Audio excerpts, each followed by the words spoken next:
بسم اللہ الرحمن الرحیم إنا أعطيناك الكوثر فصل لربك وانحر إن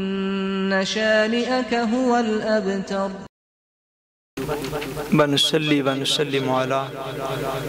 سيدنا ومولانا محمد رسوله النبي الأمين المكين الحنين الكريم الروح الرحيم اما بعد اعوذ باللہ من الشیطان الرجیم بسم اللہ الرحمن الرحیم کیف تکفرون باللہ وکنتم امواتا فاحیاکم ثم یمیتکم ثم یحییکم ثم الیہ ترجعون صدق اللہ العظیم ان اللہ وملائکتہ یصلون علی النبی یا ایہا الذین آمنوا صلوا علیہ وسلموا تسلیما اللہم صلی علی سیدنا ومولانا محمد وعلی آلہ وصحبہ وبارک وسلم الصلاة والسلام علیکہ یا رسول اللہ وعلی آلہ وصحبہ یا حبیب اللہ الصلاة والسلام علیکہ یا رسول اللہ وعلی آلہ وصحبہ یا حبیب اللہ۔ اللہ تبارک و تعالی وحدہ لا شریک کا بے پایاں فضل و کرم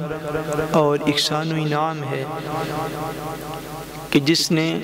باعث تخلیق کائنات رحمت للعالمین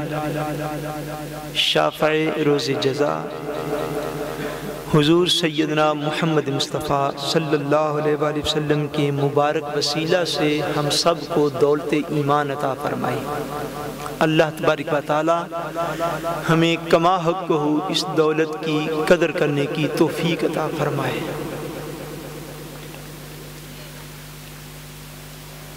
آج کے اس پروگرام کے اندر جس عنوان پر ہم نے اختصار کے ساتھ گفتگو کرنی ہے وہ فکر آخرت ہے۔ فکر آخرت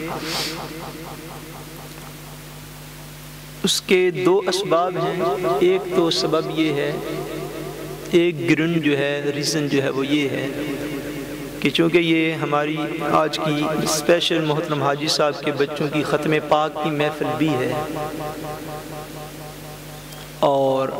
ختم پاک کی محفل میں مناسب معلوم ہوتا ہے کہ کچھ تھوڑی دیر بیٹھ کر ہم اپنی آخرت کو کسی حوالے سے یاد کر سکیں، کیونکہ بالعموم ہر مسلمان کا، بلکہ مسلمان بندہ ہوتا ہی تب ہے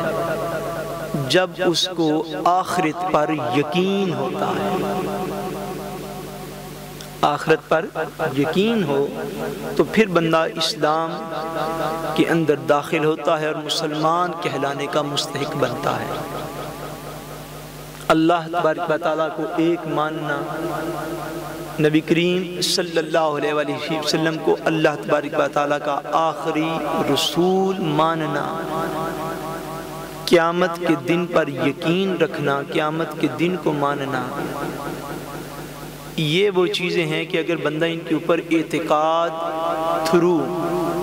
بلیو نہ رکھے تو بندہ مومن نہیں ہوتا، بندہ کافر رہتا ہے۔ یہ تو مسلمانوں کے ایمان کا ایک حصہ ہے، ایمان میں شامل ہے یہ چیز۔ مگر کچھ ہماری غفلت، انسان ہے چونکہ یہ غافل ہو جاتا ہے، مگر بعض اوقات غفلت اتنی بڑھ جاتی ہے کہ وہ غفلت بے حسی بن جاتی ہے، وہ غفلت بے حسی سی محسوس ہوتی ہے، جس کا عام رویہ جو ہے وہ ہمارا رویہ جو ہے وہ مختلف مواقع پر اس کو ظاہر کرتا ہے۔ مثال کے طور پر آپ کسی کسی بندے کے گھر کوئی بندہ، اس کا کوئی ریلیٹیو وصال کر جائے، دنیا سے چلا جائے، تو آپ اس کے ہاں فاتحہ پڑھنے جائیں، تو فاتحہ پڑھنے کے بعد فاتحہ شریف جب بندے پڑھ لیتے ہیں، ابھی پورا ہاتھ جو ہے وہ منہ پہ نہیں پھیرتے۔ اب آپ امیرود کی مثال لے لیں، میں آپ کو یہ اپنے گھر سے مثال دے دیتے ہیں، امیرود اپنے علاقے سے۔ آج کل ہماری ان بلڈنگوں میں بورشلا کی طرف سے جو ہے وہ کام ہو رہا ہے۔ یہ فیارے بلوک، اوتھرید، یہ بلوک، یہ تقریباً نیسن فیڈی اب آندھرے بلوک میں ہے۔ یعنی امیرود خاص نہیں ہے، ہمارا مجموعی رویہ ہے۔ بے شک ہم امیرود بیٹھے ہوں، بے شک ہم ڈنمارک جا کے بیٹھ جائیں، بے شک ہم چاند پہ چلیں جی، یہ اب ہمارا مجموعی رویہ ہے۔ فاتحہ پڑھ کے آپ ابھی فارغ نہیں ہوتے پوری طرح، کہ سب سے پہلے جو بات کی جائے گی، اس طرح ہاتھ نیچے کرنے کے بعد یہ بات کی جائے گی کہ اچھا یہ آپ نے فیوسیوب دوبارہ کروایا، یہ ریپیرنگ آپ نے پھر کی ہے، یہ پیپر آپ نے نیا لگوایا۔ یہ جو ہمارے رویے ہیں یہ ظاہر کرتے ہیں کہ وہ مجالس جن کے اندر موت کا ذکر ہونا چاہیے تھا، جس کے اندر آخرت کی بات ہونی چاہیے تھی، ان مجالس کے اندر بھی جب آخرت کا، قبر کا، موت کا، حشر کا ذکر نہیں ہوتا۔ کل خانی کے ختم پر چلے جائیں، 10ویں 40ویں کے ختم شریف پر آپ چلے جائیں، اکثر اوقات جو ہے، اکثر اوقات آپ کو میگزین، اخبار وہ پڑھنے کو مل جائیں گے۔ ہاتھ ہمارے نیچے کرنے کی دیر ہے، ہم میں سے اکثر لوگ اسی وقت مقامی جو ہے سیاست اس کو ڈسکس کریں گے، 2-4 لان تان سیاستدانوں کو کریں گے، 2-4 کسی اور طبقے کو آگے رکھ لیں گے، کر کے بالکل نہ کوئی موت کی بات، نہ کوئی آخرت کی بات، نہ کوئی قبر کے خوف کا ذکر، نہ کوئی میدان معاشر میں اٹھنے کی بات۔ اس سے محسوس یہ ہوتا ہے کہ ہمارا ہاتھ اٹھانا بھی خالی ایک رسم بن گیا ہے۔ اس نے اگر رسم کی حیثیت اختیار تو کر لی ہے، مگر اس رسم کے اندر جو اصل تھا اس کو ہم شاید بھول نہ جائیں، بھول چکے ہیں، اس کو ہم بھولتے جا رہے ہیں۔ وہ اصل یہ ہے کہ کم سے کم یہ جو محافل ہیں، ختم پاک کی سالانہ محفل ہے کسی کی بھی، آپ اس کو ختم پاک کہہ لیں، آپ اس کو برسی کہہ لیں، آپ اس کو عرس شریف کہہ لیں، عنوان ہی جدا جدا ہیں، چیز لے ان محافل کی آپ بات کر لیں، یا روٹین میں ہم جو اصالہ ثواب کے لیے کسی کے ہاں جاتے ہیں ان کی بات کر لیں۔ ان محافل میں بھی عام طور پر ذکر موت، ذکر آخرت، ذکر قبر جو ہے وہ نہیں ہوتا۔